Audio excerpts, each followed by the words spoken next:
Okay, so in this video, we'll start discussing some symmetrical type question on resistance. Okay, so we will calculate equivalent resistance for symmetrical circuit. ठीक, ठीक है. Now start with question number one. Here, 2 ohm, 1 ohm, 1 ohm, 2 ohm. ये एक symmetrical type circuit है. Wheat stone bridge है, but balanced wheat stone bridge नहीं. तो इस टाइप के सर्किट को मुझे अगर सॉल्व करना है तो क्या अप्रोच होना चाहिए वो देखते हैं. ओके, सो हम खुद से ऐसा हमें आर ए बी कैलकुलेट करना है इसके क्रॉस. सो हम खुद से सेल अज्यूम कर लेते हैं यहाँ पे. ऐसा इस तरीके का हमने वी वोल्टेज मान ली. ठीक है, अगर यहाँ का वोल्टेज वी है तो इस यहाँ का पोटेंशियल क्या होगा, जीरो. Nodal analysis. और यहाँ का पोटेंशियल हमने वी अज्यूम कर लिया. अच्छा, इस सर्किट से क्या करंट सेल से निकल रहा होगा, आई मान लिया. तो सेल ने आई करंट दिया तो इसको आई चाहिए. ठीक है, तो ये जो आई है कुछ इस तरीके से मान लेता हूं मैं. यहाँ पे एक्स गया तो यहाँ क्या जाएगा, आई माइनस एक्स. ओके, ना अब ये एक्स है. अब देखो 2 ओम यहाँ भी है और 2 ओम यहाँ भी है. तो 2 ओम के क्रॉस जितना पोटेंशियल डिफरेंस सिमेट्रिकल है, जितना पोटेंशियल डिफरेंस यहाँ होना चाहिए इस वाले लोकेशन पे, उतना ही पोटेंशियल डिफरेंस यहाँ होना चाहिए. ठीक है, यानी सेम करंट फ्लो करना चाहिए. तो सेम करंट यानी इससे कितना फ्लो कर रहा होगा, तो इससे करंट फ्लो कर रहा होगा एक्स. और इससे कितना फ्लो कर रहा होगा, सिमेट्रिकल है यानी आई माइनस एक्स. इस तरीके से सोचना स्टार्ट करेंगे. ठीक. अच्छा, तो ये अगर आई माइनस एक्स है तो ये वाला करंट क्या होगा, इसमें अगर करंट मुझे देखना हो. देखो एक्स आ रहा है, अगर हमने वाई मान लिया तो क्या हो जाएगा, Y plus I minus X is equal to X. So Y is equal to 2x minus of I. तो इससे जो करंट जा रहा होगा 2x माइनस ऑफ आई. तो यहाँ पे मैं अज्यूम कर लेता हूँ ये करंट है 2x माइनस ऑफ आई. अच्छा, ये क्यों कर रहे हो, क्योंकि वी टेस्ट ब्रिज है नहीं, डायरेक्टली कैलकुलेट कर नहीं सकते. बट एक तरीका तो है ना, अगर मुझे आर इक्विवेलेंट चाहिए तो मैं आर इक्विवेलेंट ये तो लिख सकता हूँ ना, V by I. V equal to I R, तो यानी वी बाई आई. तो अगर मैं आई कैलकुलेट कर लूँ तो बात बन जाएगी. तो मैं यहाँ पे केवीएल यूज करता हूँ. तो using KVL Kirchhoff voltage loop rule. अब देखो मैं एक तो केवीएल ये वाला ले लेता हूँ. यहाँ से चलते हैं फिर यहीं पहुंचते हैं, ऐसे इस तरीके से. तो एक बाहर बाहर चलते हैं. तो मैं एक बाहर इस तरीके से चल रहा हूँ. तो लूप वन में चलते हैं. यहाँ से तो क्या लिखेंगे, अगर यहाँ से चला तो पोटेंशियल बढ़ा कितने से बढ़ा, वी से. तो वी, फिर यहाँ पहुंच गए, कुछ नहीं है इधर. चलो इसको क्रॉस कर रहे हैं तो कितना आया पोटेंशियल, -2x. फिर यहाँ कितना आया, -1 times of I minus x. फिर यहाँ पे आ गए, फिर यहाँ पे आ गए इस लोकेशन पे. तो यहाँ से चलना स्टार्ट करते हैं. तो plus V minus of 2x -1 times of I minus of x.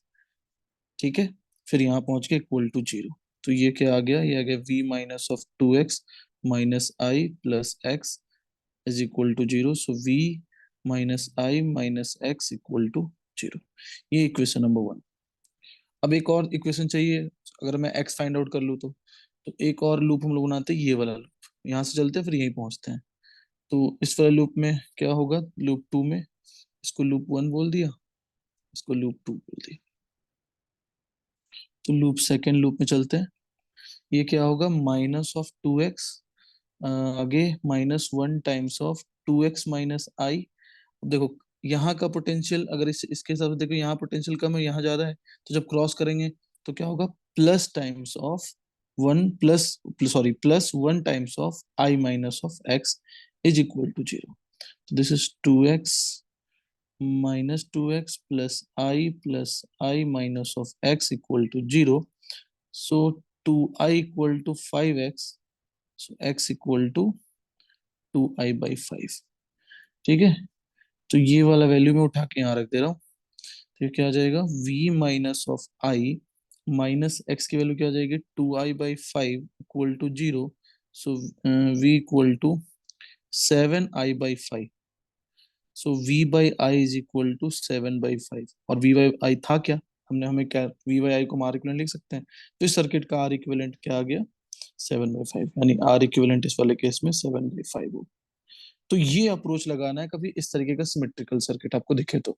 जैसे यहाँ देख रो, टू टू टू दिख रहा है, यहाँ वन है, यहाँ वन है. यहाँ कल को यहाँ 5 होता, यहाँ 10 होता, यहाँ 10 होता, यहाँ 5 होता, यहाँ कुछ और होता. तो इस तरीके से अप्रोच लेना. ठीक है। सो हम नेक्स्ट क्वेश्चन में प्रोसीड करते हैं, क्वेश्चन नंबर 2। अब ये, जैसे मान लो हमने क्या किया, एक क्यूब ले लिया और क्यूब के हर एज पे, कॉर्नर पे, हर एज पे, सब पे हमने एक रेजिस्टेंस, इक्वल रेजिस्टेंस आर दे दिया। अब मुझे ए और बी के अबाउट इक्विवेलेंट रेजिस्टेंस चाहिए, तो ये कैसे कैलकुलेट करेंगे, तो ये हम लोग डिस्कस करते हैं, ठीक है। नो, तो इस वाले में भी अप्रोच वही होना चाहिए, जो हम कुछ अज्यूम कर ले, पोटेंशियल बैटरी मान लें, फिर नोडल एनालिसिस यूज करके फिर कोशिश करें। तो देखो, तो स्टार्ट करते हैं। मैंने मैंने मान लिया जो यहाँ पे एक सेल लगा हुआ है, ये सेल लगा हुआ है ऐसा। मान लिया इस सेल का पोटेंशियल है वी। अगर वी पोटेंशियल, तो करंट कितना निकल रहा होगा, आई निकल रहा होगा। तो अब अगर हमें आर इक्विवेलेंट चाहिए, आर ए बी चाहिए, तो वो क्या होगा, वी बाई आई। अगर मैं आई फाइंड आउट कर लूं किसी भी तरीके से, तो मैं इसे कैलकुलेट कर सकता हूँ। तो मैं मान लेता हूँ यहाँ का पोटेंशियल जीरो, और यहाँ का पोटेंशियल, जैसे यहाँ का जीरो है ना, तो यहाँ का वी, यहाँ का वी, यहाँ का पोटेंशियल जीरो। अगर ध्यान से देखो, तो ये जो सर्किट है, जैसे इस लोकेशन पे और इस लोकेशन पे, ठीक से अगर ध्यान से देखो, जितना करंट इधर आ रहा होगा, जितना करंट इधर जा रहा होगा, जितना करंट, सिमिलरली अगर मैं करंट का डिस्ट्रीब्यूशन करूं, तो सर जितना करंट ऐसे इस तरीके से यहाँ आ रहा होगा, उतना ही करंट ये जा रहा होगा। जितना करंट ये आ रहा होगा, उतना ही करंट ये आ रहा होगा, ठीक है। और जितना करंट ये जा रहा होगा, उतना ही करंट ऐसे इसमें जा रहा होगा। सिमेट्रिकल, अगर सिमेट्रिसिटी देखते हो ध्यान से, तो फिर से, अगर मान लो हमने बोला, जो जितना करंट सर यहाँ इस वाले पार्ट में जा रहा होगा, उतना ही करंट यहाँ आ रहा होगा। जितना करंट इस वाले पार्ट में जा रहा होगा, उतना ही पार्ट इस करंट इसमें आ रहा होगा। और जितना करंट इस वाले पार्ट से निकल रहा होगा, उतना ही करंट इसमें ऐसे मिल रहा होगा। सर ये आपको कैसे पता, ये आपने कैसे सोचा? तो यहाँ का, जैसे आप सिमिट्री, हम वही देख रहे हैं ना, सिमिट्री ढूंढ रहे हैं, तो सिमिट्री कैसे मिल रहा है। तो हमने पोटेंशियल यहाँ का जीरो लिख लिया, यहाँ का भी लिख लिया। तो बाई सिमिट्री, इसमें कुछ करंट हमने मान लिया, जो इसमें कुछ करंट जा रहा है आई, या एक्स मान लेते हैं। इसमें कुछ करंट गया एक्स, तो इसमें भी एक्स ही जाएगा, और इसमें भी एक्स जाएगा बाई सिमिट्री। तो इसका मतलब यहाँ भी एक्स आ रहा होगा, यहाँ भी एक्स आ रहा होगा, और यहाँ भी एक्स आ रहा होगा करंट, ठीक है। ओके। अब ये तो कर लिया। अब हर रेजिस्टेंस आर है, तो मैं यहाँ का पोटेंशियल क्या अज्यूम करूं, तो मैं यहाँ का पोटेंशियल वी डैश अज्यूम कर लेता हूँ। अच्छा देखो, अगर यहाँ का पोटेंशियल वी डैश है, मैंने अज्यूम कर लिया, तो यहाँ का पोटेंशियल वी डैश, तो इस वाले पार्ट में, इस वाले में करंट एक्स फ्लो कर रहा है, पोटेंशियल डिफरेंस कितना है, वी डैश है। तो यहाँ ही पोटेंशियल डिफरेंस वी डैश होना चाहिए, यहाँ ही पोटेंशियल डिफरेंस वी डैश होना चाहिए। तो यहाँ का ही पोटेंशियल मैं क्या अज्यूम करूंगा, वी डैश, और यहाँ का ही पोटेंशियल वी डैश। कैसे समझ आया? फिर से देखो, जैसे यहाँ का पोटेंशियल वी डैश, क्यों? क्योंकि इसके क्रॉस पोटेंशियल डिफरेंस करंट कितना एक्स है, तो पोटेंशियल डिफरेंस अगर मैंने वी डैश माना, वी डैश माइनस जीरो है, तो यहाँ वी डैश माइनस जीरो, यानी यहाँ V dash minus zero. That's why, ठीक है। ओके, नाउ सेम सेम चीज, सेम लॉजिक यहाँ पे लगाते हैं। यहाँ पे जितना करंट फ्लो कर रहा है, उतना ही करंट यहाँ फ्लो कर रहा है। तो यहाँ जितना पोटेंशियल डिफरेंस होना है, उतना ही यहाँ होना चाहिए, सिमेट्री है। तो अगर यहाँ का v है, यहाँ का v डैश है, तो यहाँ का पोटेंशियल क्या होगा, v minus of v dash. So that देखो पोटेंशियल क्या आ रहा है, v of minus of v minus of v dash, यानी v डैश पोटेंशियल आ रहा है, ठीक है। तो अप्रोच आई थिंक क्लियर हो रहा होगा क्या किया मैंने। सिमिलरली, ठीक है, यहाँ सिमिलरली अगर मैं यहाँ देखूं, तो यहाँ भी क्या हो जाएगा, यहाँ भी हो जाएगा v minus of v dash. Similarly यहाँ भी v माइनस ऑफ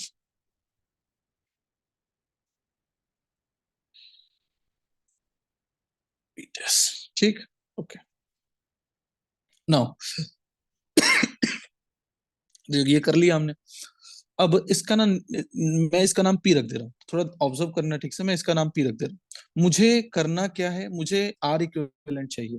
तो आर इक्विवेलेंट चाहिए, तो वी आई कितना है, तो आई है 3 टाइम्स ऑफ एक्स। अगर मैं एक्स निकाल लूं कैसे भी करके, सॉरी, अगर मैं एक्स कैसे भी करके कैलकुलेट कर लूं, तो मेरा आर इक्विवेलेंट आ जाएगा। तो इस पे यूज करते हैं। तो हमने पढ़ा था केसीएल, तो by using KCL, Kirchhoff's current loop law. अब मैं कोई जंक्शन ढूंढता हूं, जैसे मान लो ये वाला जंक्शन ढूंढ लिया, पी वाला। तो at junction P, at point P, या at junction P, at junction P, P junction पे ठीक से देखो। तो पी जंक्शन पे हम लोगों ने क्या पढ़ा था, at summation of all outgoing current at P equal to zero, यानी I one plus I two. ये मन में मान लिया, अब I one I two variable लोगे, फिर दिमाग, तो ये मन में मान लिया जाए, इस जंक्शन से आई वन आई टू इस तरीके से, इसमें आई वन जा रहा होगा, आई टू जा रहा होगा, आई थ्री ऐसे, ठीक। तो चलते हैं, चलो। तो लिखते हैं पहले ये वाला, मान लो मैंने इसको लिखा I1, ये I1 है, तो क्या हो जाएगा ये I1, तो ये हो जाएगा V dash minus zero, V dash minus zero by R, ये क्या हो जाएगा V dash minus of V dash minus V minus V dash by R, ये क्या हो जाएगा V dash minus of V dash by R. ठीक है ना, करंट लिख रहे हैं, तो क्या लिखें, ये लिख रहे हैं वी डैश माइनस जीरो, मतलब करंट लिख रहे हैं। ठीक है, क्लियर हो रहा होगा ये। जो इस वाले करंट को क्या लिखते, तो करंट को मैं लिखता potential difference upon resistance. Potential difference कितना है, V dash minus zero upon R. यहाँ पोटेंशियल डिफरेंस कितना है देख ले, यहाँ कितना है देख लो। ठीक है, चलो लिखते हैं, तो ये आ जाएगा V dash minus zero by R plus V dash V minus of V dash by R plus V V dash V minus of V dash by R. अगली बार से कुछ और टर्म ले लेंगे, सो दैट कि ये वी डैश कंफ्यूजन ना हो। R R R cancel out हो गया, तो ये आ गया V dash V dash V dash V dash, तो ये आ गया 5 V dash minus of 2 V is equal to zero. So V dash is equal to 2v/5। ठीक है, तो अगर हमने वी डैश कैलकुलेट कर लिया 2v/5, तो क्या हम एक्स को, अगर एक्स कैलकुलेट करना हो तो कर लेंगे ना, तो एक्स को क्या लिखेंगे, एक्स तो करंट है, तो उसको करंट को क्या लिखेंगे, V dash minus zero, V dash minus zero by R. V dash कितना आ गया 2v/5 इंटू आर, तो ये एक्स हमने कैलकुलेट किया। अब अगर ये वाला एक्स वहां पुट कर दें, तो आर इक्विवेलेंट क्या आ जाएगा, v upon 3 times of 2v/5 R. ये ऊपर कैंसिल आउट हो गया, तो ये क्या आ गया, ऊपर चला गया, तो ये आ गया 5r/6। ये हमने आर इक्विवेलेंट कैलकुलेट किया। अगली बार से हम ये वी डैश ना मान के कुछ ऐसा वैल्यू माने, सो दिक्कत ना हो समझने में। ठीक है, ओके। अच्छा, इसको ना इस तरीके से भी सोच सकते हैं, अगर कोई ऐसे सोचना चाहे तो ऐसे भी सोच सकता है। देखो, यहाँ का पोटेंशियल और यहाँ का पोटेंशियल ध्यान से देखो, तो इस ये पॉइंट और ये पॉइंट, इन तीनों का पोटेंशियल सेम ही है। इसका मतलब ये तीनों पैरेलल में है। फिर से अगर मैं बोलूं यहाँ यहाँ और यहाँ, क्या ये तीनों पैरेलल में है, पैरेलल में है, तो क्या आ गया इसका आंसर r/3। ओके, अब क्या ये वाला पॉइंट, ये वाला पॉइंट, ये वाला पॉइंट, ये वाला दोनों तीनों पैरेलल में है क्योंकि सेम पोटेंशियल, तो ये भी r/3। अब अब क्या बचा, ये अगर ये वाला देखो, ये वाला ध्यान से देखो, सिमिलरली ये देखो, सिमिलरली ये देखो, सिमिलरली ये देखो, सिमिलरली ये देखो, सिमिलरली ये देखो, तो ये 1 2 3 4 5 6, ये सब भी पैरेलल में, पोटेंशियल डिफरेंस सेम है, तो इसका क्या आ जाएगा r/6। तो क्या हमने तीनों, अब किस में है, तीनों तीनों सीरीज में है, तो r/3 plus r/6 plus r/3 कितना हो जाएगा, वो भी कैलकुलेट करोगे तो 5r/6। तो ऐसे भी अप्रोच कर सकते हैं। ठीक, ओके, अब बढ़ते हैं नेक्स्ट क्वेश्चन में। ठीक है, अब ये भी वैसा ही क्वेश्चन है, इसमें हमने डायरेक्शन थोड़ा सा चेंज कर दिया है, इस तरीके से, जो मैंने अब ये ए और बी पॉइंट ये वाला बोला, अब मैं आपसे पूछ रहा हूँ फाइंड आर ए बी, बताओ क्या हो। तो फिर से ऐसा करते हैं, इस बार ना कुछ ऐसा वैल्यू लेते हैं सो इजी पड़े। तो मैं ना ऐसे मान लेता हूँ, जो ये वाला वोल्टेज मान लिया 100 वोल्ट, मान सकते हैं ना कुछ भी, या अगर 100 दिक्कत हो रही है तो भी मान लेते हैं, जो भी हो।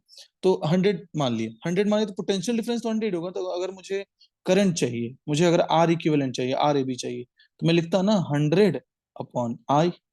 अगर मैं हो गया, ठीक है, तो आप वी मानो, 100 मानो, 10 मानो, 1000 मानो, कुछ भी फर्क नहीं पड़ता। तो यहाँ का पोटेंशियल जीरो और यहाँ का पोटेंशियल 100। ओके, अब ठीक से देखो सिमिट्री, आपको सिमिट्री यहाँ पे इस तरीके से दिख रही होगी, नीचे वाला जो ये वाला जो पार्ट है, तो इसमें जितना करंट गया ना उतना ही करंट यहाँ मिल रहा हो, इसमें जितना गया उतना ही करंट यहाँ मिल रहा हो। अच्छा, तो सर इसमें ना करंट मान लो, क्या मान लो, आई मान लेता हूँ, या I1 मान लिया, इसमें करंट I1 है, इसमें करंट कितना है I2, सॉरी दोनों में सेम होगा ना, तो इसमें करंट कितना है I1 है, सो दैट यहाँ I1, यहाँ भी I1। अच्छा, सर यहाँ से कितना करंट निकल रहा होगा I2, तो अगर यहाँ से I2 निकला, मतलब यहाँ इसको I2 मिल रहा हो, तभी तो आप देखो ना, जो I की वैल्यू क्या हो जाएगी, 2I1 प्लस I2। और I, अगर I मैं निकाल लूँ, I1 I2 ये सब निकाल लूँ, तो मेरी आर इक्विवेलेंट निकल जाएगी। तो अब हम फिर से अप्रोच करते हैं, नोडल एनालिसिस का पोटेंशियल लिखते हैं। तो अब पोटेंशियल लिखते हैं, तो अगर ध्यान से देखो, तो इस वाले में I1 करंट गया, यहाँ कुछ गलती करती, ये वाला I1 ही है ना, यहाँ से, यहाँ से ध्यान से देखो, तो इस वाले में I1 करंट गया और ऐसे ही I1 गया, I1 गया, ऐसे ही I1 गया। अच्छा, इससे क्या हो रहा है, जैसे दो एक रजिस्टर ऐसा है, इसमें जितना करंट जा रहा है उतना ही करंट इसमें जा रहा है, और यहाँ का पोटेंशियल अगर मान लो वी है और यहाँ का पोटेंशियल जीरो है, तो यहाँ पोटेंशियल क्या होगा, दोनों रेजिस्टेंस अगर सेम है तो V/2। ठीक। तो सेम चीज यहाँ पे, अगर यहाँ का 100 है, यहाँ का जीरो है, तो यहाँ का पोटेंशियल क्या लिखोगे, 100/2 यानी 50। यहाँ का पोटेंशियल क्या लिखोगे, 100/2 यानी 50। ये चीज क्लिक हो रहा है, एक बार देख लो, ये समझ आ गया होगा क्या किया मैंने। ठीक है। अच्छा, अब सेम चीज, जैसे मान लो इस वाले पॉइंट का पोटेंशियल मान लो मैंने एक्स माना, अज्यूम कर लिया एक्स। तो अगर इस वाले पार्ट में I2 करंट है, पोटेंशियल डिफरेंस कितना है, ठीक है, पोटेंशियल डिफरेंस दिख रहा होगा। मैंने यहाँ पे वैल्यू इसलिए चेंज कर दिया क्योंकि यहाँ पे तो वी डैश थोड़ा कंफ्यूजन हो रहा था। तो यहाँ पोटेंशियल डिफरेंस कितना है, तो यहाँ पे पोटेंशियल डिफरेंस है क्या, एक्स है। तो यहाँ पोटेंशियल डिफरेंस एक्स होना चाहिए। तो अगर यहाँ का 100 माना तो यहाँ कितना लिखोगे, 100 - x। ठीक है, सो दैट की पोटेंशियल यहाँ भी एक्स आ गया। ओके। अच्छा। ओके। तो अब यहाँ पे बात यह है सर, यहाँ का पोटेंशियल क्या होगा, यहाँ का पोटेंशियल क्या लिखेंगे, यहाँ का पोटेंशियल क्या लिखेंगे, यहाँ का पोटेंशियल, क्योंकि अगर मुझे एक्स कैलकुलेट करना है तो मुझे यहाँ और यहाँ का पोटेंशियल चाहिए। तो अगर आप यहाँ फिर से आते हैं इस बात पे, सर यहाँ का पोटेंशियल क्या होगा, तो यहाँ का हमने 50 अच्छा फिर से ध्यान से देखो, ये वाला जो फेस है, ये वाला जो फेस है, ये वाला, इसमें यहाँ का पोटेंशियल हमने 50 लिखा और यहाँ का 50 लिखा, क्यों, सिमेट्री से दिख रहा है। यहाँ आई एक्स माना है, I2 यहाँ पोटेंशियल एक्स माना है, ऐसा कुछ। ठीक है। तो जस्ट अगर मुझे यहाँ का या जस्ट मुझे यहाँ का पोटेंशियल लिखना है, तो यहाँ का पोटेंशियल जितना होगा उतना ही, क्योंकि सिमेट्री ध्यान से देखो, सिमेट्रिकली जितना पोटेंशियल यहाँ का होगा उतना ही पोटेंशियल यहाँ का। ठीक है। ठीक है ना। सिमिलरली जितना पोटेंशियल यहाँ का होगा उतना ही पोटेंशियल यहाँ का होगा। ओके। तो यहाँ का पोटेंशियल कितना है, मान लिया हमने 50 है तो यहाँ का भी 50 है, यहाँ का 50 है तो यहाँ का भी 50 है। ठीक है। तो अब फिर से मुझे अगर जंक्शन लॉ लगाना है तो यूज करते हैं, कहाँ के लिए लगा रहे हैं, मान लो ये पॉइंट पी है या पी पॉइंट है, पी पॉइंट के लिए जंक्शन लॉ लगाते हैं। तो by using KCL summation of all outgoing current at point P equal to 0। तो पी पॉइंट पे आते हैं। तो अब I1 I2 नहीं मानता, मैं डायरेक्ट लिखता हूँ, देखो इसमें I1, इसमें I2, इसमें I3, या इसको I1 मान लो, इसको I2, इसको I3। ठीक है। तो क्या लिखेंगे बताओ, तो लिखते हैं डायरेक्टली क्या, x - 0 प्लस इधर x - 50 इधर क्या है, x - 50/r equal to 0। R R R cancel हो गया, 3x equal to 100, so x equal to 100/3। अब बात आई, सर I1 क्या था, तो I1 जो है वो 2I1 प्लस ऑफ I2 है, और I1 हम लोग निकाल सकते हैं। I1 कैसे निकालेंगे, तो I1 क्या है, ये तो सिंपली है ना, 50 - 0। तो two times of 50 - 0/r plus I2 क्या है, तो I2 है x - 0, x कितना आया है, तो 100/3r - 0। ठीक है ना। तो ये क्या आ गया, r ऊपर गया तो 100r, और ये भी 100, 100 प्लस कितना, 300 यानी 400, 400/3। तो ये 300 यानी 0 0 0 0, तो ये आ गया 3r/4। वो क्रॉस चेक कर लेना कैलकुलेशन। तो एक ये जो r इक्विवेलेंट आ गया अपना 3r/4 आ गया। ठीक। ओके। अब बढ़ते हैं नेक्स्ट। ठीक है, अब इसको भी इस तरीके से ही सोचना है, इस वाले क्वेश्चन को आपको खुद अटेम्प्ट करना है, ये खुद अटेम्प्ट करना है, इसको भी इसी तरीके से सोचना है। अब बढ़ते हैं नेक्स्ट पे। अब कुछ है स्पेशल सर्किट, जैसे जीरो रेजिस्टेंस ब्रांच वाला, जैसे ये मैंने बता रखा है, ये जीरो रेजिस्टेंस वायर है, जीरो रेजिस्टेंस वायर है, जीरो रेजिस्टेंस वायर है, जीरो रेजिस्टेंस वायर है। अगर मुझे ए बी के क्रॉस पोटेंशियल डिफरेंस चाहिए, तो अगर मुझे इस ए बी के क्रॉस पोटेंशियल डिफरेंस चाहिए, तो मैं क्या करूंगा, तो मैं अगर यहाँ का पोटेंशियल अगर बी है, यहाँ का पोटेंशियल अगर बी है, तो यहाँ का भी बी होगा, यहाँ भी बी होगा, यहाँ भी बी होगा। ठीक है। तो मैं इसको रीअरेंज कर लूंगा, ये ए है, ये बी है, तो सारे रेजिस्टेंस लगाते हैं। तो एक आर है, ये भी आर है, ये भी आर है, ये भी आर है, तो ए से बी एक रेजिस्टेंस लगा हुआ है, आर लगा दिया। फिर से ए से बी एक रेजिस्टेंस लगा हुआ है, आर, ये भी लगा दिया। फिर से ए से बी एक रेजिस्टेंस लगा हुआ है आर, ये भी लगा दिया, ये भी हो गया, ये भी हो गया। फिर ए से बी रेजिस्टेंस लगा हुआ है आर, ये भी हो गया। ठीक है, तो ये तो सिंपल ही एक आर ए बी क्या होगा इसमें केस में, R/4। ठीक है ना, क्या क्या आई थिंक क्लियर हो गया होगा। जो यहाँ का पोटेंशियल अगर बी माना तो जीरो रेजिस्टेंस वाला सेम पोटेंशियल होगा, सेम पोटेंशियल होगा, सेम पोटेंशियल होगा। तो हमने रीअरेंज करके इसको इस तरीके से सॉल्व कर लिया। तो ये सिंपल क्वेश्चन था। हम बढ़ते हैं आगे। ओके, अच्छा इसमें अब ये भी, ये जीरो रेजिस्टेंस जैसे हमने ऊपर हेडिंग दिया था ना, जो जीरो रेजिस्टेंस ब्रांच में किस टाइप के क्वेश्चन आएंगे। जैसे मान लो ऐसा क्वेश्चन है, अब इसमें पूछा रहा है हर ब्रांच में PQ जो जीरो रेजिस्टेंस है इसमें कितना करंट है, इन सब में कितना करंट है, MN में कितना है, RS में कितना है। तो ये 1 बाय 1 कैलकुलेट करते हैं। ठीक है, तो ये बताइए पहले हम इसका क्या R इक्विवेलेंट कैलकुलेट कर सकते हैं। तो हम इसका R इक्विवेलेंट, तो ऐसा करते हैं, मैं अज्यूम कर लेते हैं यहाँ का पोटेंशियल 0, तो यहाँ का 10, यहाँ का भी 10, तो यहाँ का 0। अच्छा यहाँ का 0 पोटेंशियल, उसे बस लिख देता हूँ, यहाँ का 0 पोटेंशियल, तो यहाँ भी 0, M का 0 तो यहाँ भी 0, 10P का 0 तो यहाँ भी 0। यहाँ का पोटेंशियल मैं X मान लेता हूँ, यहाँ भी X मान लेता हूँ। ठीक है, तो मुझे R इक्विवेलेंट चाहिए किसके बीच में, 10 और 0 के बीच में। तो 10 यहाँ पे लिख दिया, 0 यहाँ लिख दिया और X यहाँ लिख दिया। रीअरेंज कर ले रहे हैं सो दैट कि R इक्विवेलेंट पहले पता कर ले। ठीक, तो तो देखो जीरो और 10 के बीच में रेजिस्टेंस लगा हुआ है 5 ओम, ये लगा दिया। ठीक से देखो तो ये दिख गया होगा आपको। उसके बाद क्या है, उसके बाद लगा हुआ है 10, सॉरी 0 और X के बीच में। तो 0 और X के बीच में रेजिस्टेंस लगा हुआ है 4 ओम, ये भी हो गया। उसके बाद X और 10 के बीच में लगा हुआ है 6 ओम, ये भी हो गया। 10 और X के बीच में लगा हुआ है 6 ओम, ये भी हो गया। 10 और X और 0 के बीच में लगा हुआ है 4 ओम, ये भी हो गया। तो ये सर्किट है, तो ये तो सिंपल सर्किट हो गया।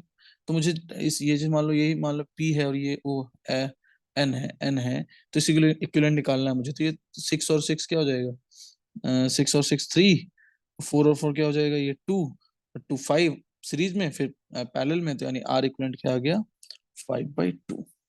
ठीक, अब R इक्विवेलेंट 5/2 आ गया, तो करंट कितना निकल रहा होगा इससे। तो अपना करंट निकल रहा होगा I = 10 divided by 5/2, that is 4 ampere. ठीक है, ऐसे बैटरी लगा लो तब जाके आपको और क्लियरिटी आएगी। ऐसे 10 एम्पियर और 2 ampere current, sorry 4 ampere current इसमें से निकल रहा है ऐसे। अब 4 एम्पियर करंट कुछ निकल रहा है, तो अब ध्यान से देखो, तो 4 एम्पियर जो, अब इन ये पूरा वाला 5 था, मतलब इन पूरे को सॉल्व किया तो 5 आया था ना ऊपर, यहाँ 5 है, तो करंट आधा आधा डिवाइड होगा। तो इसमें से करंट कितना गया, इसमें से गया 2 एम्पियर, तो इसमें 2 एम्पियर, तो इसमें से कितना जाएगा, ये भी हाफ हाफ होगा, तो 1 एम्पियर 1 एम्पियर।